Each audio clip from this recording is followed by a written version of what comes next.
ማንቸስተር ዩናይትድ ተጫዋቾች ተሳካላቸው ክለቡን ከለቀቁ በኋላ ራስመስ ሆይላንድ 2 ጎል አስቆጥሯል። ኦዲጋርድ ባርሴሎና በቃ ተዋህዶታል። ጃንዋሪ ላይ በቋሚነት ለማስፈረም ሁሉ እቅድ ይዟል። በውሰቱል ነው እነዚህም ሁለቱም። ትናንትም አሲስት አድርጓል። ምንም እንኳን ባርሴሎና 2-1 ቢሸነፍ ምንድን ነው ሚስጥሩ? ማንቸስተር ዩናይትድ እና አንቶኒ ባለፈውም ጎል ያስቆጠረበትን ሂደት አይተናል። ቢልባኦ ላይ ሄዶ ማለት ነው። ጋርናቾ ለቼልሲ የጎል መቆጠር የነበረውን አስተዋጽኦ አይተናል።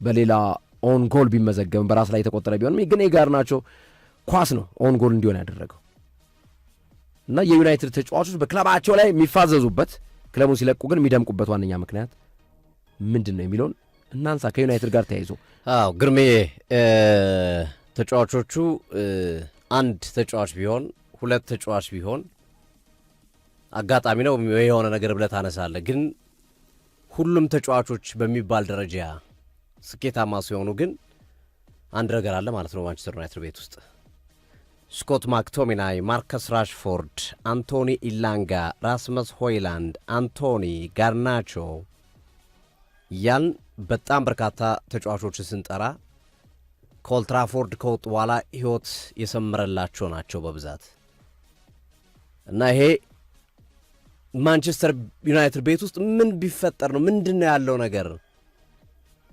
የሚለው ትልቁ ጥያቄ ይመስለኛል። እነዚህ ጥያቄዎች በብዙ መንገድ ተከፋፍለው ሊነሱ የሚችሉ ናቸው ብዬ አስባለሁ። ከነዚህ ጥያቄዎች መካከል እንግዲህ እንደየ ሁኔታቸው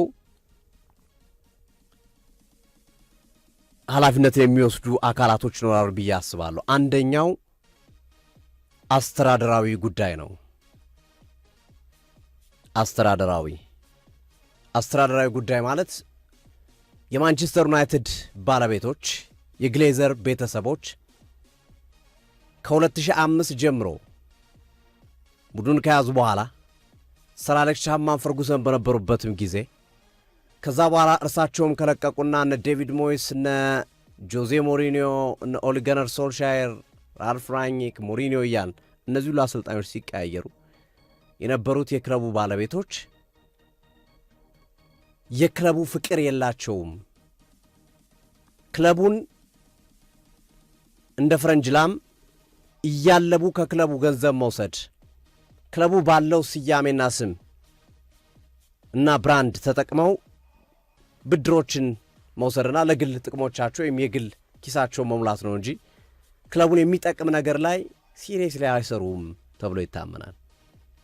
ማንቸስተር ዩናይትድ አያወጣም አይደለም፣ ያወጣል፣ ይገዛል ተጫዋቾችን፣ ፖል ፖግባን፣ ጃረን ሳንቾን፣ አምና እንኳን በዚህ በክረምት የዝውውር መስኮት እንኳን ሼሽኮን እንደዚሁም ሙቡሞን ኩናን ያመጡበት ገንዘብ በድምሩ ሩብ ቢሊየን ፓውንድ አካባቢ ይደርሳል በአንድ የዝውውር መስኮት ላይ ማለት ነው። ገንዘብ መስጠት አይደለም ግን ማንቸስተር ዩናይትድን ለምሳሌ አርሰናል ቤት ውስጥ አንዱ ለክለቡ እንደ ትልቅ መሻሻል የሚነሳው ከዚህ በፊት የክሮንኬ ቤተሰቦች በሚቆጣጠሩበት ጊዜ በተለይ አርሰን ቪንገር ከወጡ በኋላም አርሰን ቪንገር እንደራሳቸው ቤት ስለሚያስቡት ከዛ በፊት ራሳቸውም አንገት ለአንገት ተናንቀው ገንዘብ ምንም ያመጡበት ነገር ነበር። እርሳቸው ከወጡ በኋላ ግን ትልቁ ችግር የነበረው የአሰልጣኞችና የባለሀብቶች የመግባባት ሂደት ደካማ ነበረ። ይህንን የቀረፉበት አንደኛው መንገድ ልጃቸውን ጆሽ ኪሮንኬን ለአርሰናል እና ለእግር ኳሳዊ ጉዳዮች ተጠሪ በማድረግ ነው። ልጃቸው ደግሞ እንዳጋጣሚ ነው እግር ኳስን ይወዳል። የአርሰናል የልብ ደጋፊ ነው ጆሽ ኪሮንኬ እና ከልቡ ነው ስራዎችን የሚሰራው። ምንም ነገር ሲያረግ ከልቡ ነው። ማንቸስተር ዩናይትድ ቤት ውስጥ ግን እንዳልኩት ነው ቅድም ሲተቹ ትችቶች ሲበዛባቸው ባለቤቶቹ ምንድነው ሲባሉ በቃ የሆነ ጊዜ ላይ ገንዘብ ያወጣሉ፣ ጸጥ ያስብላሉ። ፖግባን በምናምን ሚሊዮን ፓውንድ አመጡት ይባላሉ፣ እንትና በምናምን ይባላል። ከዛ በኋላ ግን በቂ ክትትል ክለቡ ላይ፣ ተጫዋቾቹ ላይ፣ አሰልጣኞቹ ላይ ድጋፍ፣ እያንዳንዱ ነገር እግር ኳስ የሚፈልጋቸው ነገሮች አሉ። ለምሳሌ ቼልሲ ቤት ውስጥ እኮ ሮማን አብራሞቪች በቼልሲ ባለቤትነታቸው ጊዜ ያለው እንግዲህ ሮማን አብራሞቪች መዥራጭ የሚባሉ ናቸው፣ ገንዘብ አውጭ የሚባሉ ሰው ናቸው። ግን እርሳቸው ካወጡት በላይ ቶድ ቦሊ ባለፉት 3-4 ዓመታት አወጥተዋል። ግን እርሳቸው ከልባቸው ቸልሲን አይወዱም። ሮማን አብራሞቪች ግን ሰማያዊ ነበረ ልባቸው፣ ሁሉ ነገራቸው። እና ማንቸስተር ዩናይትድ አንዱ ያጣው ነገር ቢሎንጊንግነስ ነው። የኔነት ስሜት በማንቸስተር ዩናይትድ ጠፍቷል። አስተዳደራዊ ኃላፊነቶች እሱን በኃላፊነት ይወስዳሉ። በእርግጥ ካምና ጀምሮ ሰር ጂም ራትክሊፍ የማንቸስተር ዩናይትድ እውቅ ደጋፊ ናቸው። የኢኒዮስ ካምፓኒ ባለቤት ናቸው። ትልቅ ባለሀብት ናቸው። እርሳቸውን እግር ኳሳዊ ጉዳዮች እንዲከታተሉ ጭምር በማድረግ ወደ 27% የሚጠጋ ድርሻ ሰጥተው ሙከራ አድርገው ነበር። እሱም አልሆነም። ብዙ ያለመግባባቶች በባለቤቶቹና በሰር ጂም ራትክሊፍ መካከል ትመለከታለህ። እንደውም ከገጠማቸው ኪሳራ መብዛት የተነሳ ክለቡ ይሸጥ የሚል ማግባቢያዎችን የግሌዘር ቤተሰቦችን ለማግባባት ጥረት ሲያደርጉሉ እንመለከታቸዋል። እነዚህ እንግዲህ ከዚህ በፊትም የተናገርናቸው ስለሆኑ አስተዳደራዊ ጉዳዮች እኔ ሜጀር ችግር የማንቸስተር ዩናይትድ አስተዳደራዊ አካባቢ ያለ ይመስለኛል። ከተጫዋችና ከአሰልጣኝ ችግር በላይ የለም እያልኩ አይደለም። ተጫዋችና አሰልጣኝ ችግር ግን አስተዳደራዊ ነገሩ የጎላ ይመስለኛል። ተጫዋቾቹ ላይ የምናያቸው ክለብ ሲቀይሩ ውጤት የማምጣቱ ሂደቶች የብዙ ተደራራቢ ምክንያቶች ውጤት ይመስለኛል። አንደኛው ፕሬዠር ነው። በማንቸስተር ዩናይትድ ውስጥ በጣም ከፍ ያለ ጫና አለ። ወደ ማንቸስተር ዩናይትድ ቤት ስትመጣ ገና ቤቱን ሳትረግጥ ገና ስምህ ከማንቸስተር ዩናይትድ ጋር ለዝውውር ሲያያዝ ዋንጫን ስለማምጣት ጎልን ስለማስቆጠር እና መሰል ነገሮችን አምሮ እያሰበ ይመጣል እንጂ ማንቸስተር ዩናይትድ ቤት ውስጥ ገብቼ ተሻሽዬ ራሴን አቋሜ በሚቀጥሉት 2 ዓመታት ውስጥ አሳድጌ እንዲህ አድርጌ የሚል ነገር የለም። ኤክስፔክቴሽኑ ላቅ ያለ ነው።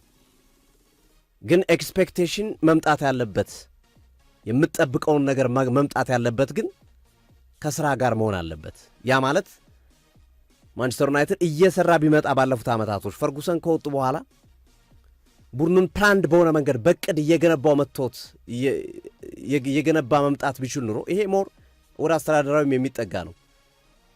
የክለብ ግንባታ እቅድ አስተዳደራዊን አሰልጣኝ ሊወጣ ሊገባ ይችላል። ግን ሞር የአስተዳደር ሰዎች የሚሰሩት ነው ይህንን ስራና ከዚህ ጋር አያይዘ ከዴቪድ ሞይስ ወደ ጆዜ ከጆዜ ወደ ሉዊስ ቫናል ምናምን አሰልጣኞቹ ሲቀያየሩ አንዱ ለአንዱ የሆነች ነገር እንኳን አያስረክብም።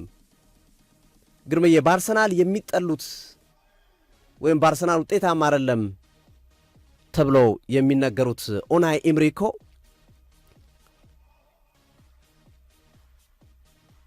ድንቅ ስራዎችን ሰርተዋል። የተከላካይ መስመር ተጫዋቾቹ እነ ጋብርኤል ማጋሌሽ እነ ሳሊባ የመሳሰሉት ተጫዋቾች እኮ በእርሳቸው በነበሩበት ጊዜና የእርሳቸው መልማይ ቡድን ሪክሬሽን ቡድን ባመጣቸው ተጫዋች ጋብርኤል ማርቲኔሊ ያመጡት እኮ እርሳቸው ናቸው። 1-2-3 ተጫዋች አመጡ። እስኪ ጥያቄ እናንሳ። እንደው ጆዜ ሞሪኒዮ ለማንቸስተር ዩናይትድ ያመጡት ተጫዋች የምንጠራው 2-3 ተጫዋች አለ? የለም። ዴቪድ ሞይስ የለም። እያንዳንዱ ስታነሳ አንድ እንደው ሜቢ ለምሳሌ ኮቢ ማይኖን ኤሪክ ቴን ሃግ ወጥተዋል። 1-2 ነው የምንጠራው። ግን ኡናይ ኤምሪ ጥቂት ዓመታት ቢቆዩም በቆዩባቸው ጥቂት ዓመታቶች ግን የሆነ ነገር አድርገው መሄድ ችለዋል። ጥፋታቸው እንዳለ ሆኖ ማለት ነው። እና ይሄ ርክክቦሹ ቅብብሎሹ በማንቸስተር ዩናይትድ ቤት ውስጥ ጤነኛ አይደለም። ኡናይ ማነው ሮበን አሞሪም የቅርቡና አንሳና ከኤሪክ ቴን ሃግ ሲረከቡ ምን ተረክበዋል? ምን ደህና ነገር ተረክበዋል? ማንቸስተር ዩናይትድ ደጋፊዎች የምታውቁት ናቸው። ጥያቄ የምታነሳበት ነው። ያን ያህል ያስረከቧቸው ጥሩ ተጫዋች ያስረከቧቸው አሳድገው አቁሙን አጎልብተው ያመጡላቸው ተጫዋች የለም። ወይ የነበሩት ቀዝቀዝ ብለው ነው ያገኟቸው። እና የማንቸስተር ዩናይትድ ቤት ውስጥ ያለው ፕሬዠርና ጫና ተጫዋቾች ላይ የሚፈጥረው ነገር ኤክስፔክቴሽኑን የሚጠበቅባቸው ትልቅ ስለሆነ ለምሳሌ ማንቸስተር ዩናይትድ ላይ ቤንጃሚን ሼሽኮ ሲመጣ በአንድ ጨዋታ 1 ጎል ማስቆጠር እንዳለበት ይታሰብ ነበር። እስካሁን 1 ጎል ነው ያስቆጠረው ቤንጃሚን ሼሽኮ ባለፈው ጨዋታ ላይ። ግን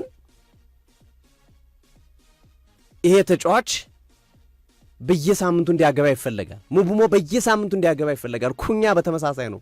ብሩኖ ፈርናንዴዝ በተመሳሳይ ይጠበቅበታል። ሌሎች ክለቦች ላይ ስትሄድ ኤክስፔክቴሽንህ ከሆነ ነገር ጋር የሚያያዝበት ሂደት አለ። እንደመጣ ተጽዕኖ መፍጠር ግዴታ ላይሆን የሚችልበት ሂደቶች አሉ እና ያንን ጫና ይዘው ስለሚመጡ ብዙ ጊዜ የፈርጉሰን ዘመን የነበረውን ታሪክ መመለስ አለብን ምናምን የሚል ጫናዎችን ፕሬዠሮችን ይዘው ስለሚመጡ ተጫዋቾች ላይ ያንን ይዞት የሚመጡትን ነገር ሲያጡት ያንን ይዞት የሚመጡትን ነገር አምራችሁ ይዞት የመጣው ነገር መሆን ሳይችል ሲቀር በህይወትም እኮ ያሰብከው ነገር ሳይሳካ ሲቀር ፍራስትሬት ታደርጋለህ እና ፕሬዠሩ ያመጣው ነገር ይመስለኛል። እሱ አንዱ ትልቅ ጫና ነው ብዬ። ሁለተኛው ታክቲካል ነገሮችንም ማንሳት እንችላለን። ስፔሻሊ ከሩበን አሞሪም ቡድን ወጥተው ውጤታማ እየሆኑ ያሉት ተጫዋቾች በአብዛኛው ታክቲካል ናቸው። ራሽፎርድ ወደ ባርሴሎና ሄዶ ሲጫወት በአስቶን ቪላም ሲጫወት ውጤታማ የሆነው የተጫዋቹ ባህሪ ጋር የሚሄድ ያጫወት መንገድ አሰልጣኞች ስለተከተሉለት ነው። ሌላ ምንም ሳይንስ የለውም። ይህንም ማንሳት እንችላለን። ራስመስ ሆይላንድ በናፖሊ ሲጫወት እንዲህ አይነት ፍትፍት ያሉ ኳሶችን የሚሰጡት ከጀርባው ኬቨን ዲ ብሩይነ የመስጥናንት ሁለቱንም ኳሶች እሱ ነው የሰጠው። የሚመች እሱ በአትላንታ በነበረበት ጊዜ ሲሰጠው የነበረው የቪክቶር ኮረሽ አይነት አጥቂ ነው። ባይዘው ወይ ራስመስ ሆይላንድ ባህሪያቸው በአብዛኛው የሚመሳሰሉ አጥቂዎች ናቸው እና እነዚህ የታክቲክ ጉዳዮች በየጊዜው በየአመቱ በየሁለት ዓመቱ አሰልጣኝ መቀየር ያመጣው ተጫዋቾች ላይ የሚፈጥረው ጫና የተለያየ ሐሳብ በየጊዜው መቀየር አተውት የነበሩት ተጫዋቾች የሚፈልጉት ሲስተም ላይ ሲገቡ ውጤታማ ይሆናሉ። አንቶኒ ኔዮ፣ ማክቶሚናይ ኔዮ፣ አንቶኒ ላንጋ ኔዮ ኖቲንጋም ፎረስት ላይ በኒውካስል ትናንት የጨዋታው ኮከብ ተብሎ ተመርጧል። አንቶኒ ላንጋ ጋርናቾ በቼልሲ ገና እንዲሁም ከቅድመ ዝግጅት ቀናቶች ጊዜያቶች ማነስ ጋር ተያይዞ ራሱን በደንብ እየገለጸ ባይገኝም ግን ቤኔፊካን 1-0 ሲያሸንፉ ይህ ተጫዋች ሚና ትልቅ ነው። ይህ ተጫዋች ኦን ጎል ተብሎ ይመዝገብ እንጂ በሱ ጎል ጭምር መመዝገብ ያለበት ነው ከነበረው እንቅስቃሴ አንጻር። ስለዚህ አንዱ ሲስተም ቡድኑና ተጫዋቾቹ የሚፈልጉት ሲስተምና አሰልጣኞቹ የሚይዙት ሲስተም የተለያየ መሆኑ ስፔሲፊካሊ በሩበን አሞሪም ዘመን ለ4-3-3 የሚመቹ ተጫዋቾችን ወደ 3-4-3 እንዲጫወቱ ማዘዝ ውጤታማ እንዳይሆኑ እያደረጋቸው ይገኛል ብዬ አስባለሁ። ይሄ አንዱ መሰረታዊ ነጥብ ነው። ሌላኛው ግለሰባዊ አስተዳደር፣ እያንዳንዱ ተጫዋቾች የሚያስተዳድሩበት መንገድ፣ እያንዳንዱ ተጫዋች የሚመለከቱበት መንገድ ከኤሪክ ቴናግ ጀምሮ ኤሪክ ቴናግ ከሮናልዶ እስከ ራሽፎርድ እያሉ ከበርካታ ተጫዋቾች ጋር የተጋጩበት ሂደት ሲስተማቲክ ባልሆነ መንገድ አሁን የሁለቱም የኤሪክ ቴናግን በቅርቡ የተመለከትናቸውና የሩበን አሞሪም ማንቱማን ማኔጅመንታቸው ጠንካራ አይመስለኝም። ደከም ያለ ናቸው። ሲስተማቲክ አይደሉም። እንዴ በአንድ ቡድን ውስጥ ያሉ 4-5 ተጫዋቾችን ጨርግደህ ካልወጡ ትላለህ እንዴ? ለዛውም ቁልፍ የነበሩ ተጫዋቾችን ጋርናቾን፣ ራሽፎርድን የማንቸስተር ልባችን ቀይ ነው ብሎ የሚያምኑ ልባችን የማንቸስተር ዩናይትድ ነው ብሎ የሚያምኑ በአካዳሚ የወጡ በቡድኑ የተጫወቱ ጨርግደው ሁሉም ይወጡ ትላለህ? ሳንቾን፣ ራሽፎርድ፣ ጋርናቾ፣ አንቶኒ እነዚህ ሁሉ ተጫዋቾች እንግዲህ አስበው አንድ ጓደኛ ቢኖረው እንኳን ቡድን ውስጥ ሳይኮሎጂካሊ ጥሩ ስሜት አይሰማው። ለምሳሌ ፎር ኤግዛምፕል ራሽፎርድና ብሩኖ ፈርናንዴዝ ጓደኛ ቢሆኑ አስበው እና አይነት ስሜት ሊሰማ የሚችል ጋርናቾና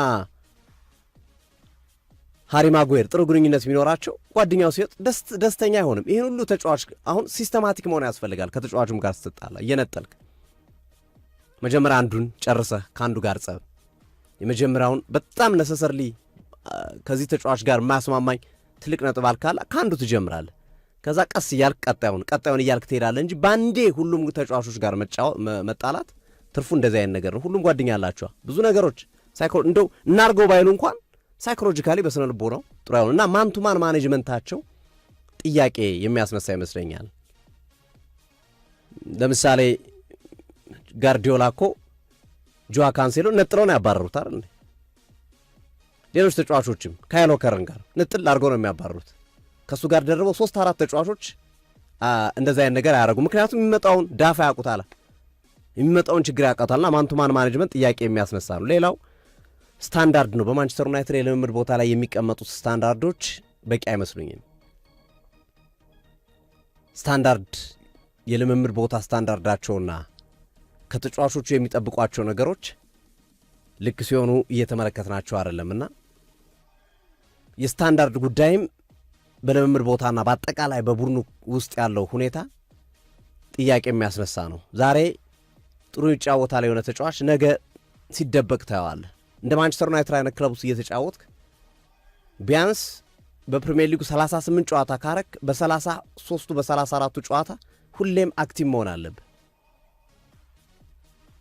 ያ ስታንዳርድ አትወታል ብዬ አስባለሁ። ከተጫዋቾቹ በቃ አሁን ማንቸስተር ዩናይትድ ተጫዋች ከገባው በኋላ የሆነ ይሞክራል። ለምሳሌ ሙቡሞ ኩና ይሞክራሉ፣ ሼሽኮ ምናምን ይሞክራሉ። ከዚህ በፊትም የተመለከት ነው። ኡጋርቴ እንደመጣ ጥረት አድርጎ ነበረ። ከዛ ተመልሶ ወደ ደካማ ጎኑ ይሄዳል። ሌሎቹም ተጫዋቾች መጀመሪያ እንደመጡ የሆነ ነገር ይፈልጋሉ፣ ከዛ ይወርዳሉ። ለምን?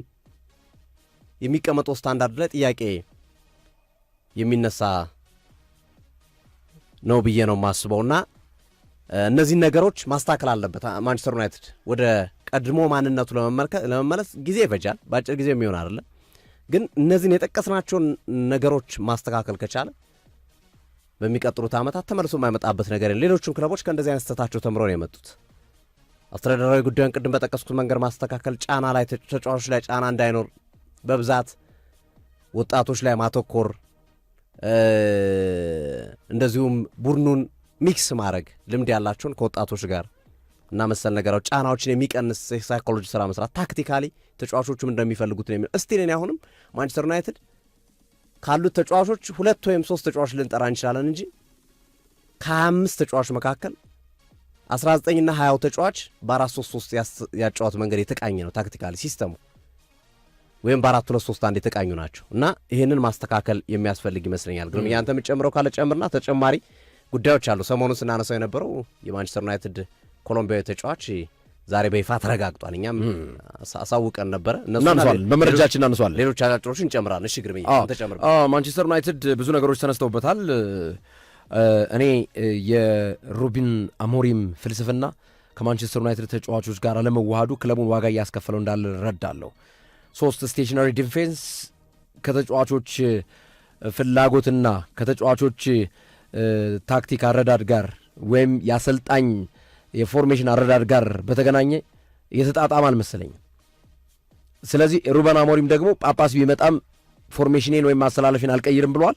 በዚህ ሁኔታ ዩናይትድ አደጋ ውስጥ እየገባ እንደሚሄድ አስባለሁ። ወይ ሪዛይን ያደርጋሉ፣ ይባረራል። አዎ። ስለዚህ እኔም የምጠብቀው ማንቸስተር ዩናይትድ አንደኛ ራሱን ለመለወጥ ሩበን አሞሪም መነካት አለባቸው ከሚሉት ወገን ነኝ። መባረር አለባቸው። በክለቡ ከዚህ በኋላ መቆየት ክለቡን ወደ አዘቅት ውስጥ ከመክተት ውጭ ሌላ አማራጭ ሊያመጣ እንደሚችል ምንም የሚታይ ነገር አላየሁበትም በክለቡ ላይ።